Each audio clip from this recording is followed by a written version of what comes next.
Are you struggling for consistency in your sim racing? Does your iRating look like a roller coaster? If so, we have good news for you. The way to get more consistent is to first understand what you're doing differently than the professionals. And VRS is the answer. With our competitive subscription, you will have the telemetry, setups, tutorials, and everything else you need to fully analyze your driving. Our data packs and the ability to compare your driving with the best in the world will show you exactly where to adjust your inputs, change your driving line, and shave seconds off of your lap times. And our powerful and precise Direct Force Pro wheelbase and precision pedals are being used by some of the world's best drivers. All these champions agree that VRS hardware is not just the best on the market, it's also priced well below the competition. So if you're looking to upgrade to direct drive and the best pedals in sim racing, VRS is your answer. If you want to get better, get faster,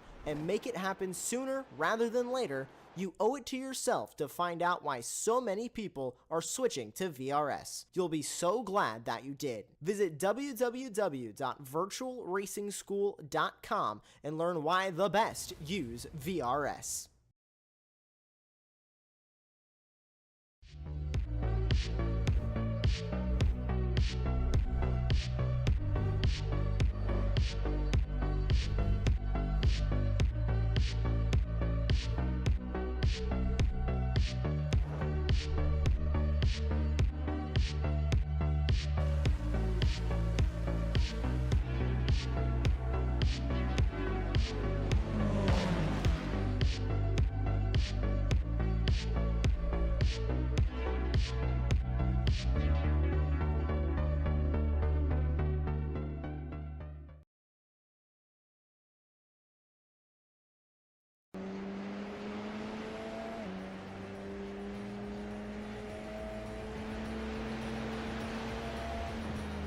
Greetings, race fans, and welcome to Apex Racing TV's presentation of the Radical Esports Cup. J.R. Gregory here with you on the call. Beside me in the commentary booth, my partner, Aaron Smith, and in the production facility, our longtime producer, our friend and colleague, Joshua Wilkie. And the starter of today's show, the fantastic Radical SR10. This little baby has 450 horsepower and is a full 1,000 pounds lighter than an MX-5 Cup car. No traction control, no anti-lock brakes. The Radical is one of the purest sports car experiences on iRacing, and without those electronic nannies, they are a handful.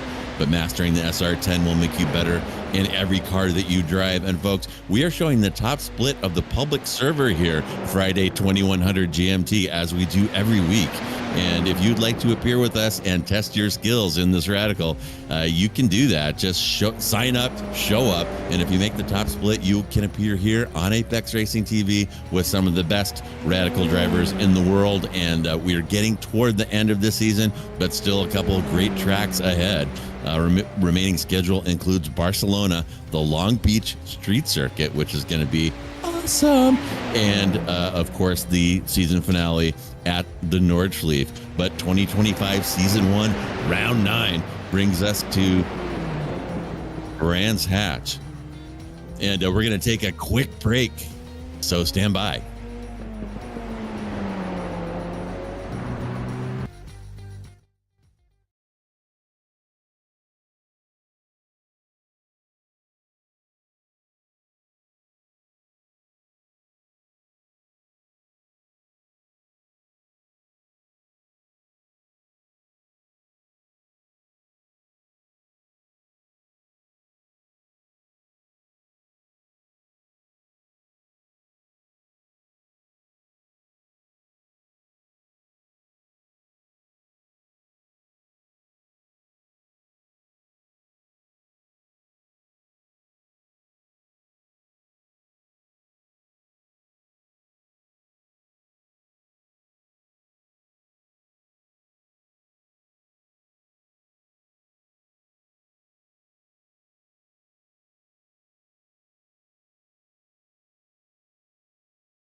All right, thanks for bearing with us. We had a little technical glitch there, and we are green at Brands Hatch. That is Havard Gullikson off the pole. He's going to get a good jump into turn one, maybe a little bit of a kerfuffle in the back. So bear with me while I reorient myself here. But it's Gullikson from Friedrich from Castro. Castro has moved up one into P3 from his qualifying position, and here we go into this difficult low-speed right-hander for the first time on ice-cold tires as we begin this sprint in the Radical Esports Cup from Brands Hatch. And my goodness, as we get rolling here, Tom, Tom, oh my God, I did it again. Aaron, my apologies. Ew, my goodness. And there is another little kerfuffle, and my apologies again to Aaron. You folks may know that I just got off the plane after returning from Down Under. I was at the Bathurst 12, and my brain is still lingering there on Skyline Drive. But in any event, right now it's Gullikson from Friedrich, from Castro, from Larson, from Hulkinen being your top five, and Aaron, my friend and colleague Aaron Smith. That's right, Aaron. These cars always put on a great show at Brands Hatch. These Radicals are designed and built over in the UK, and they seem to really favor these kind of narrow, rolling, old school UK tracks, and usually put on a great show at places like Olton and Brands Hatch. So what are you looking for out of these drivers today as we get rolling here? Just starting lap 2 of 19. Well, knowing these guys and knowing Brands Hatch, I'm expecting some very, very difficult racing. I mean, we've already seen it on that opening lap, people trying to make those desperate moves and it not really working out too well. I think that was Lawrence and Crowley who we saw going off into turn 4 at Surtees Bend. And, well, we haven't had too many other incidents apart from that. Just to note as well, from qualifying, Christoph Lipp had an absolutely dreadful start. He's down 5 places from where he was. This is the incident that I was talking about into Surtees, and Luke Crowley and Lawrence heading off into the grass there. Managed to rejoin it safely in the end. But back up towards live action, Karakopoulos and Gonzaga, of course, part of the same team. And here we go, move for second place. That was Castro being very, very optimistic into turn, I believe that's turn 6. And managed to squeeze his way on through. I wonder if Andreas might have made a mistake or was just caught napping there by the American. But annoyingly, something I've just noticed is we're at Brands Hatch, and well, the only Brit is down in last. So, well done. Yeah, and Friedrich definitely caught napping there. That's not a typical place for a pass. It's a high speed, probably drop it into 4th and just lift. So you're using all the aero and going pretty fast through there. And people usually don't try to stick it in. Castro getting aggressive, goes on the entry side by side. Friedrich, really nothing he can do, backs out of it. And Castro now up into 2nd with a 1.4 second gap up to Gullikson. So here's a couple of our insert name here racing teammates. That's Gonzaga following Karakopoulos back in 7 and 8.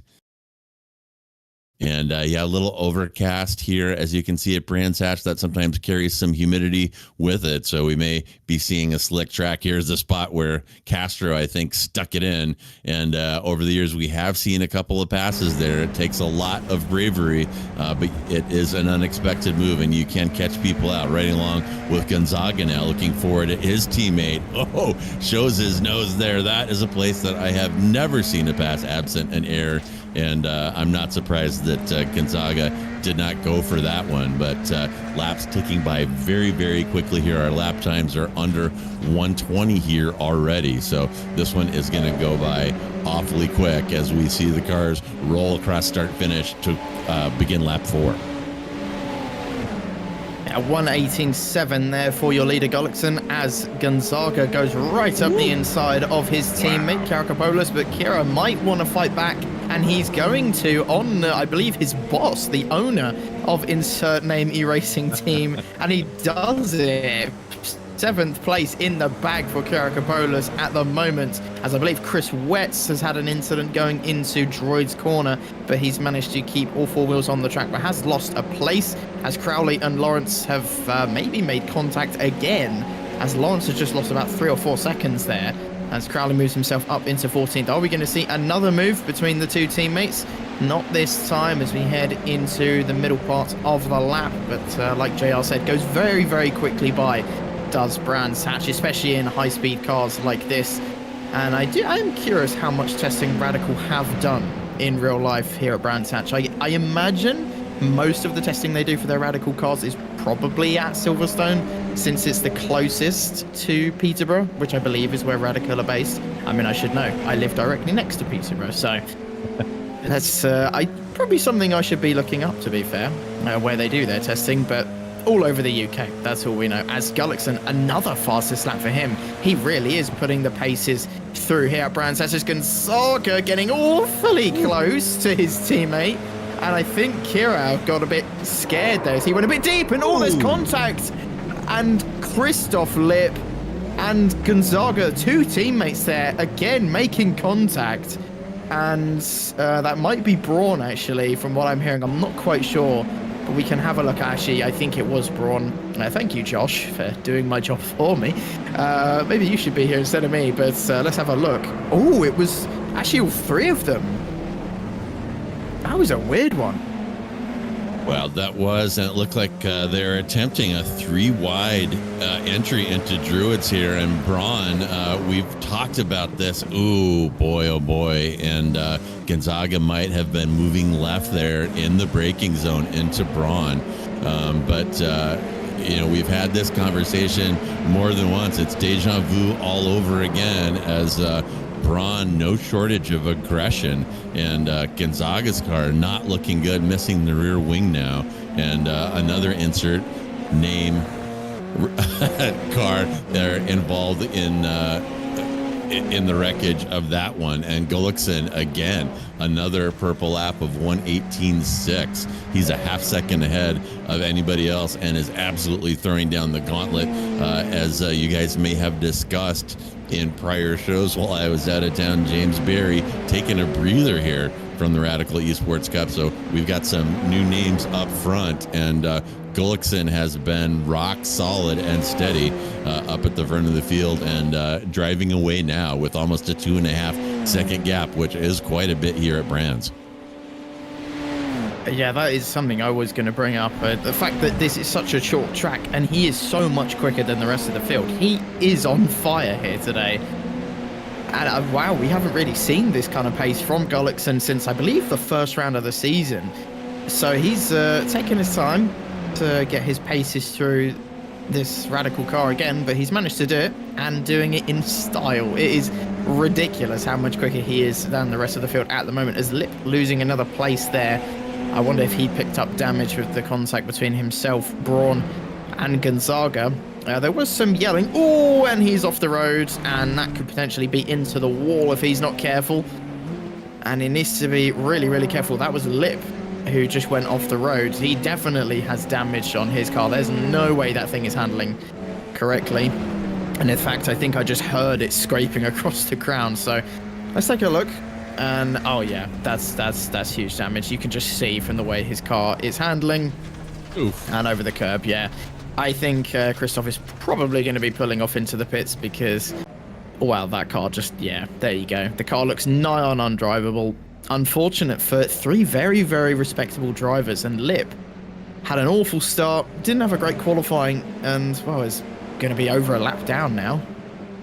Yeah, and as Josh right on cue goes to the culprit there, Heinz Braun, responsible for sending both of those cars into the pits. And there's going to be some discussion later on about this on the Radical Discord. I can guarantee you that, which is unfortunate. But meanwhile, up at the front, it is Gullickson driving away. Castro now has pushed his way up into P2 with Friedrich in P3. So that is your podium as we sit now. And Castro, no slouch in these cars. So the question is going to be, is he going to be able to reel in Gullickson in the time that he has left? And Friedrich, also no slouch. Don't mean to discount him at all. So as Castro tries to close down that big gap to Gullickson, he's going to have Friedrich behind that he's going to need to keep an eye on. And right now we are in lap 8 of 19. And let me really quickly go through this season standings with you. As I said, Barry stepping away from the series for this season, taking a breather after being consecutive champion for multiple seasons. And there are some new names up top, but right now it is Andreas Friedrich leading on the season, followed by Lip, Kim Bjorklund, Havard Gulliksen, and Sally Reitnen is your top 5. Then Braun, Andre Castro, George Gonzaga, Bruno Vitorino, and Kjetil Larson, and many of those are obviously here on this grid. So once again, we are getting some of the best Radical esports drivers in the world here for our Friday 2100 GMT broadcast as Josh scrolls through the field, and we see a number of those names come up. Really nice overhead shot here of Brands Hatch. Very tight circuit, very historic, and coming up on, or maybe even reached its 100-year anniversary of racing here in the British countryside, as we ride along with Brooke Howley looking forward at Bouslier, and Crowley trying to break into the top 10. And Aaron, I like his chances. Crowley having a tough run so far, but usually has pace. Yeah, he's had a pretty good comeback so far in this race. He was 15th and last at one point, but of course, thanks to that big incident with the 3 cars you see at the bottom, it has helped him slightly. Like you said, he could make his way into the top 10 as the Frenchman goes wide, and well, he could make himself into the top 10 right now, and he does so if he can hold the outside line. But Bouslier is going to try and hold this one round the outside, and he actually does. Very, very well from the Frenchman defending that place, but I still think it's going to be a matter of time before Luke Crowley manages to get past. But I don't think he's going to be able to do it on this lap. Just going to have to be a little bit more patient and wait for his opportunity to come. And that's kind of just what you do here at Brands Hatch. You just put your opponent under pressure, show your hand, try and scare them a little bit and hope that it works. But obviously, the more experienced drivers, probably within the top 5, less likely to make those kinds of mistakes. Here we are with Kyriakopoulos, who possibly is looking at a P6 himself, with Hulkonen in front of him right now. Hulkonen's had a bit of a difficult season so far, but here at Brands Hatch seems to be going very, very nicely indeed. And same with Kyriakopoulos, he's had a bit of a tricky one as well. A lot of these guys... it's been a difficult season, I think you'll agree, JR. It's just for everyone. It's just been tricky. We've seen a lot of contact, even up at the front of the field, with some of the more experienced drivers like Friedrich, Castro. A couple of others have been involved as well. Lip, of course, being involved in an incident today. And with Barry moving away from the series, at least for now, it's really opening up the chances for other drivers to try and pick up some big points, like Gulliksen is today. Yeah, too right, Aaron. And I think, as you pointed out, there has been a mix-up at the top of the grid and some new drivers in here. And one of the things that has made the Radical racing, in my experience, so clean is the experience that these drivers have with one another. They practice together, they race together throughout the week, and they're in a couple of different leagues together. So you get some new fast drivers that are tipping their toe into the Radical world. They may not be as familiar with the other cars on the grid. They may be willing to dial up the aggression to a level that their co-drivers, fellow drivers aren't used to. And you're right, we are seeing a lot of contact, and it's getting a little more rough and tumble than we are used to seeing. And taking a look here, let's see, we're watching Gulliksen now, and my goodness, he's got Castro behind. Sorry, my brain checked out just for a moment there. Yeah, Gulliksen still working on almost a 3-second gap now, and Castro does not seem too able to whittle that down, although it looks like he's pulling a little bit on Friedrich here. And so your top 5, Gulliksen from Castro, Friedrich, Larson from Reitnen. And currently, due to some kerfuffles up front, a couple of hard chargers, we got Chris Vetz running in P9. That is up 6. Hesterman is up 5 in P8. And Bouslier is running in P10, up 4 from his qualifying position. So due to the incidents, due to the contact, and a couple cars having to take a tow or stop for repairs, quite a bit of shuffling up and down the grid, and a lot of movement for some of these drivers who are penetrating deeper into the top 10. than they're accustomed to. And boy, oh boy, these laps are ticking by quick here. We're going to start lap 13 here. This one has gone by very, very quickly. And some great camera work by Josh here. And if you're not familiar with Brands Hatch, pro tip, the track is not between the white lines, not even close. So part of gaining speed at Brands Hatch is learning where you can go off, like right there, 4 wheels, even outside the red and white curve. That is not a 1X. So learning the boundaries here, critical in getting fast laps down. Yeah, you notice that with a lot of British tracks, there is the white line, which half the time is just a suggestion, to be honest. Just like, you probably shouldn't go beyond this, but you can sometimes. I mean, yeah, here at Brands is one of the bigger ones. Alton Park is famous for it. There are so many opportunities to use the outside of the track. I guess Silverstone in a way is kind of like that. There's some outside curbs that you can use. Snetterton's not too bad. I guess the rest of the tracks, if you go off the track, you're basically just dead at that point.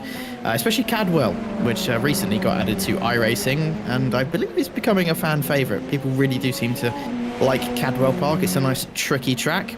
Then again, so are most of the British Isle tracks, so what can you do? As Gullickson does begin lap 13 then, a 1:18.7 for him, just setting really, really consistent lap times. All of his lap times, I believe, have pretty much been within about 3 or 4 tenths of one another, so that's really, really good from him. Honestly, this is a very impressive performance by Gullickson, and hopefully we can see more performances like this from him. Don't know if some rounds during the season, maybe he's just not practiced as much, and maybe he really likes Brands Hatch, I'm not sure. And remember, it's a fixed setup here in this series, of course, so no setup advantage for anyone. And maybe he's just getting on with the car this week and is putting the paces through. Someone who is really putting the paces through right now is Christoph Lipp, who is currently setting outrageous lap times, even quicker than Gullickson. But of course is a lap down in 14th, so it's not really going to count for much. But it goes to show he had the pace. He just had a bit of a poor qualifying and then an even worse start, and it just really did tumble down from there. And also failed to make any moves on the cars in front, sat behind the likes of Braun and Gonzaga, which eventually, of course, led him to the accident that has taken him, unfortunately, out of this race. But it really does show that he's quicker than Gullickson right now, but it's just not gone his way today at all.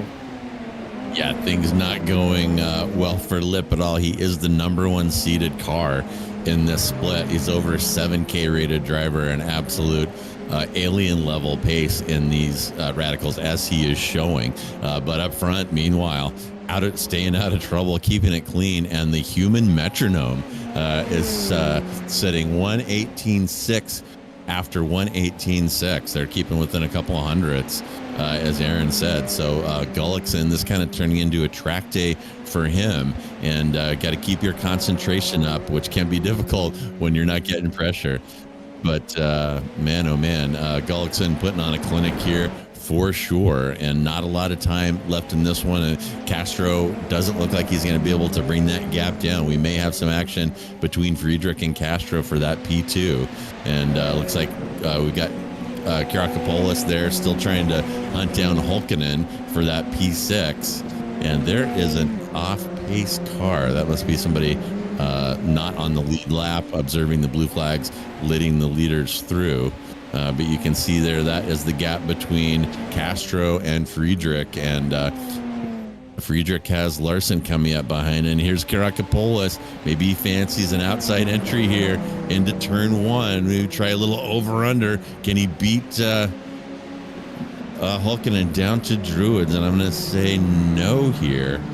But I got to say, in observing Hulkinen quite a bit over the last couple of years, if Kirakopoulos can keep applying that pressure, I like his chances of potentially exploiting an error by Hulkinen in the home stretch. Possibly, yes, as I'm a 1:18.4. Christoph Lipp, come on. He must be feeling absolutely miserable right now. He has been flying on the last few laps, and I mean, maybe it's just angry driving, because sometimes when you're driving, when you are absolutely fuming, you do sometimes just go quicker. So maybe that's what he's doing right now, but he's managed to find some speed that he didn't have in the first half of this race or in qualifying. And, well, he really must be feeling down in the dumps at the moment. Maybe some fresh tyres, if he did pick up any, maybe helping him out a little bit there, as Gullickson has been on these tyres for about 20 minutes now, so not helping his cause massively.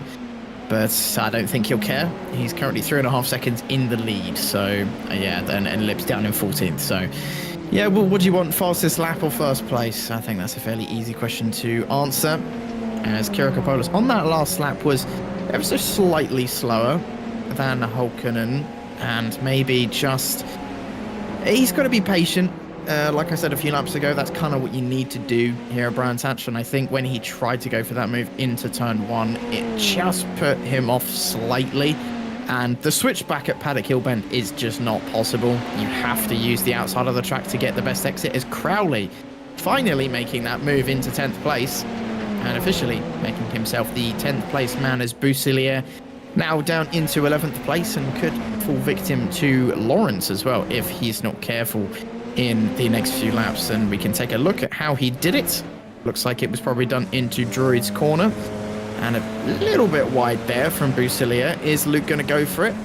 He doesn't actually go for it, but it's just a lock up from the Frenchman. This is what we saw a few laps ago, and Boussilier managed to keep a hold of it, but this time wasn't so lucky, and Luke Crowley then up into 10th. Yeah, the lack of ABS rearing its head there, and you really need a high level of expertise on the brakes on these radicals, particularly going into a low-speed corner like Druid's Bend, as the speed bleeds off the car. If you're not used to driving a car with a lot of downforce, you got to reduce the brake pressure as you lose grip, slowing into a corner, and that may have bitten Boussilier there. And also, even though this is a fixed setup, you can adjust your brake bias as you burn fuel off and as the tires change throughout the race. So pro tip, set a knob on your wheel for brake bias and learn how it works. And that goes not just to Boussilier, but to anybody looking to get fast in these cars. And meanwhile, here is Kyrokopoulos still looking forward at Holkonen. Thought he might have had him on the last lap, unable to get it done. And Holkonen still maintaining a 0.4 gap. And folks, that is about the closest battle we have on the track right now, aside from Lawrence and Boussilier. So we will keep an eye on that one for you. Meanwhile, Gullickson having a track day. See if he pulls over for a beverage here. Nope, he is not going to on this lap, but maybe the hot dog stand up outside of Druid's Bend. We'll see what he wants to do about that. But Gullickson now 3.5 seconds ahead of Castro, and Castro, folks, is no slouch. He can absolutely fly in these radicals, but Gullickson just calmly putting down 18.6, 18.6, 18.6, and consistency is going to be enough to get it done for him as we're almost at the end of this one. And lap 18 out of 19 really has flown by. Very, very short lap here at Brands. And God forbid if we ever decided to use the Indy layout. I mean, that would probably end up being a 40-lap race. I'd kind of like to see that, though. I'm not going to lie, that would probably be quite entertaining. But here today, of course, we're just running the normal Grand Prix layout, which is used in a fair amount of series. Not as many as Brands Hatch used to host. Of course, used to be the Formula One British Grand Prix back in its heyday. Last one, I believe, was in 1986, and Nigel Mansell won that race. But that was before, about 20 years before I was born, give or take. So... yeah, I have absolutely no memory of that whatsoever. I do have memory of coming here, though, as we do come onto the white flag now. Gullickson setting a personal best on that previous lap. But I used to live 30 minutes away from Brands, so I have come here every now and then. Never done a track day, though. Probably should end up doing that at some point. It's one of the things this track is famous for nowadays. You can just turn up, pay about 100 quid and just throw your car around the track for about 30 minutes to an hour, however long you need, pretty much. And I've heard it's good fun. It's Brands Hatch. It's one of the most old school tracks in the country, and probably one of the favourites as well, and definitely one of the favourites of Gullickson now. and maybe Christoph Lipp. If we come here again, he's probably feeling a bit speedy now. But Havard Gullikson, what a drive from him. And well, let's hope I don't jinx him in the last few corners, but as long as he can keep it together for, 1, 2, 3, 4 more corners, then he should be good to go. Wow, and Aaron dipping way into the history books for that one.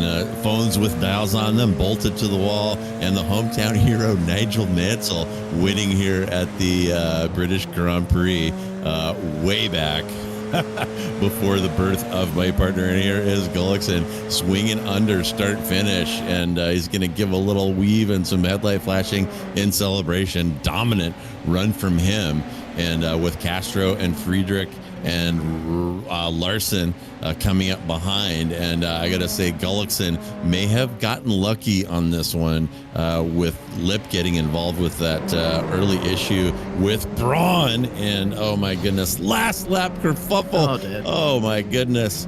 And that is Braun again, picking up another fatality. Will put another mark on his livery for spearing that radical on the side. Of course, nothing that he could do there.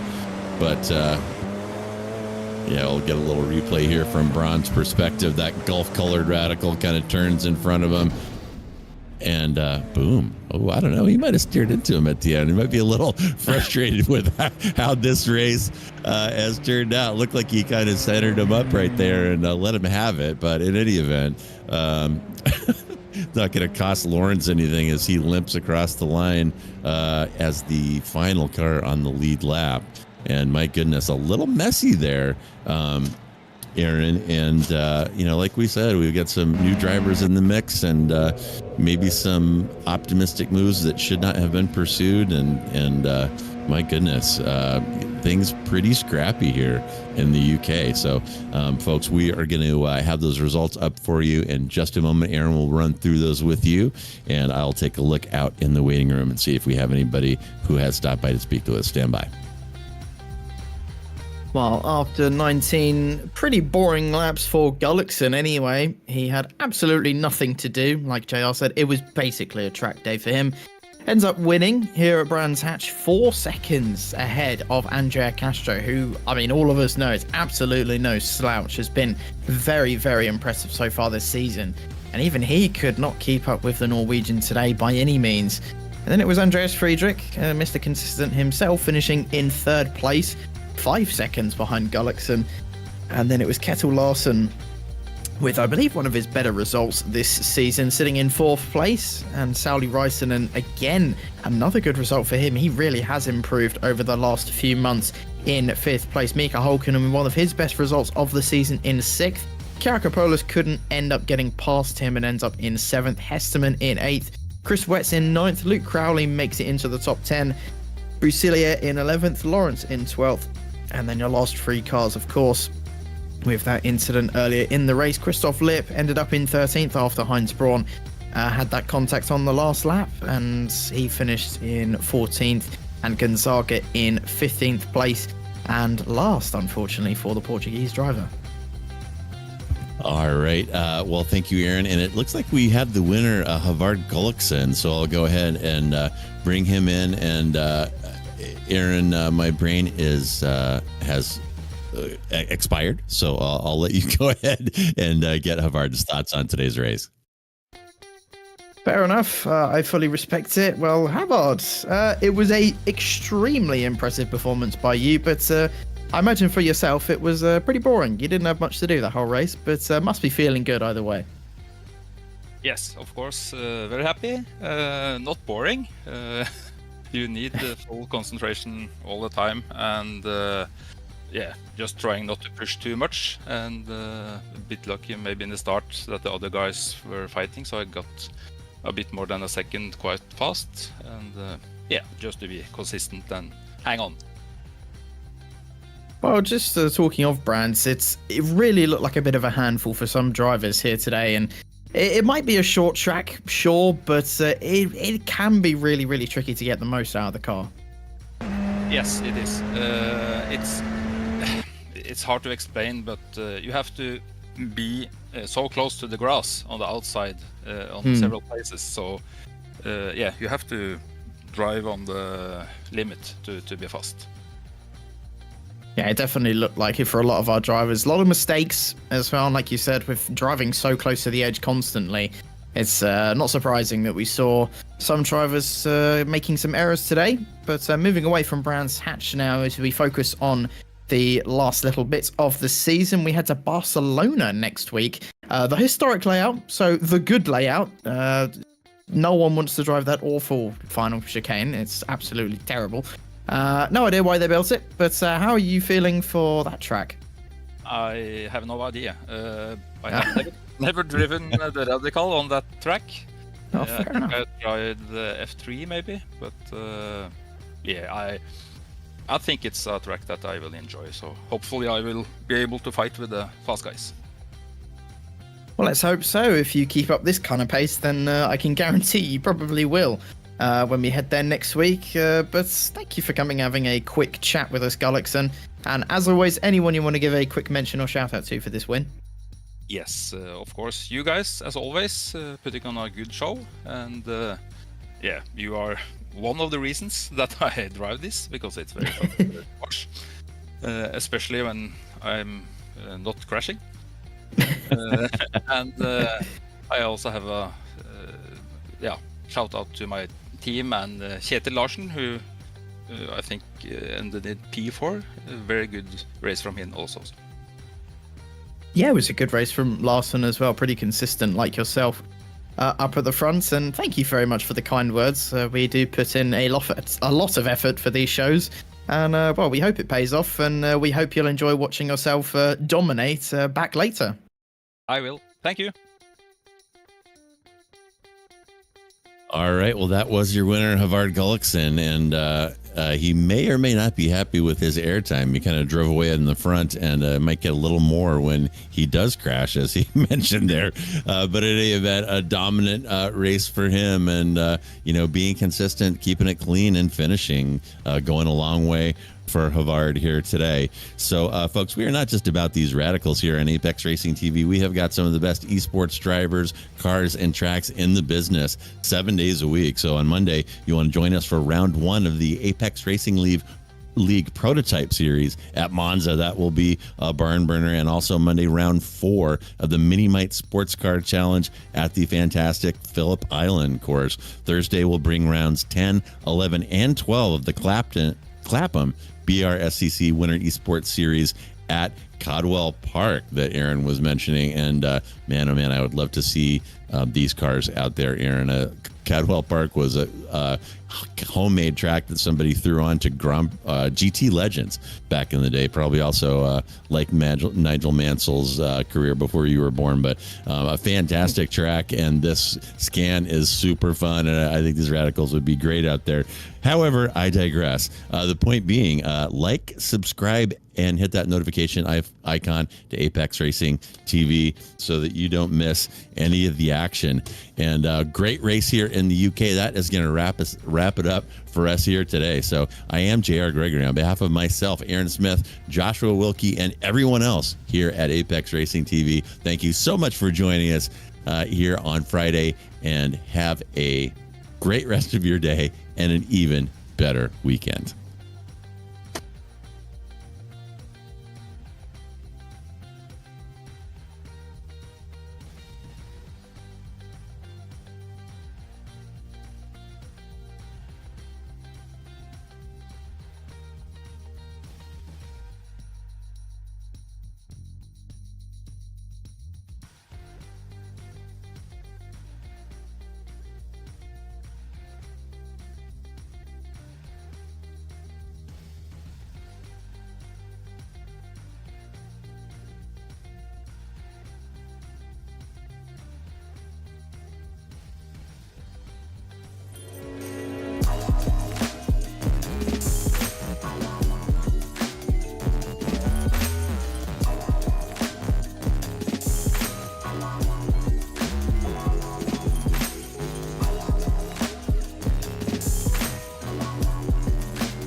Are you struggling for consistency in your sim racing? Does your iRating look like a roller coaster? If so, we have good news for you. The way to get more consistent is to first understand what you're doing differently than the professionals. And VRS is the answer. With our competitive subscription, you will have the telemetry, setups, tutorials, and everything else you need to fully analyze your driving. Our data packs and the ability to compare your driving with the best in the world will show you exactly where to adjust your inputs, change your driving line, and shave seconds off of your lap times. And our powerful and precise Direct Force Pro wheelbase and precision pedals are being used by some of the world's best drivers. All these champions agree that VRS hardware is not just the best on the market, it's also priced well below the competition. So if you're looking to upgrade to direct drive and the best pedals in sim racing, VRS is your answer. If you want to get better, get faster,